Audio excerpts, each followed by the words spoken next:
Mais vous savez, nous sommes face à une situation très difficile.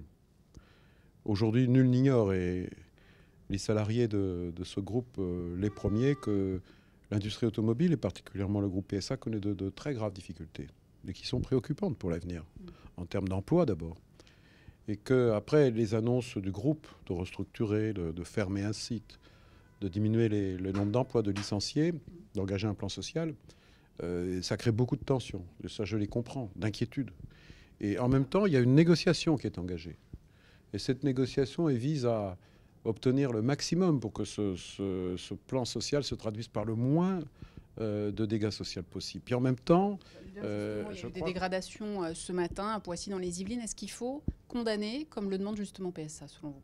bah écoutez, moi je pense qu'il faut surtout que le dialogue au sein de l'entreprise, c'est-à-dire la négociation qui avait commencé, puisse se poursuivre. C'est l'intérêt de tous. On a pris du retard en investissement, en compétitivité. Et ce qui fait qu'on a des secteurs de notre économie qui sont en difficulté, ça se traduit par des plans sociaux. Donc le gouvernement, il a à faire face à ça. Et il a à faire face à ça en faisant en sorte que les salariés soient le mieux défendus possible.